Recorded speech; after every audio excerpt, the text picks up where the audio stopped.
This is the fascinating story of Thomas Alfred Smith, who was born on the 22nd of March 1882 in King's Lynn, Norfolk. He was one of 17 children. His father Robert was a fisherman and known as the biggest ruffian in the area known as North End. Around 1894, Thomas's parents separated, as his father was constantly being arrested for various reasons, but mainly assaulting people whilst drunk. By the age of 14, he was working as a fisherman. By 18, he joined the Royal Navy, in which he served for 10 years. In 1902, he had a daughter named May, and she was followed by a son Thomas in 1903. On the 4th of September 1904, he married the mother of the children, Alice Jane Wickham, in St Nicholas Chapel.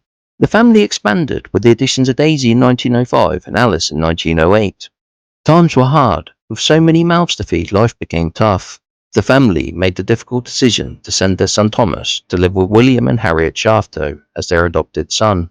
In January 1911, they had a daughter Ellen, and the family lived at 10 North End Yard. Sadly, in November 1911, Ellen died only 10 months old. In 1912, they had a son John, and he was followed by Stanley in 1914, Hilda in 1917, and Lillian in 1920.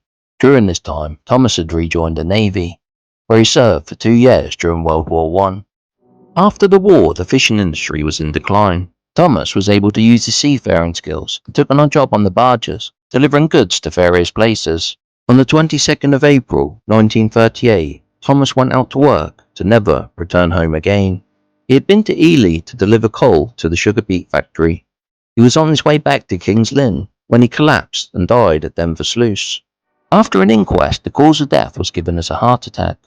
In his obituary, he was described as a well-known personality in North End, where he had lived his whole life.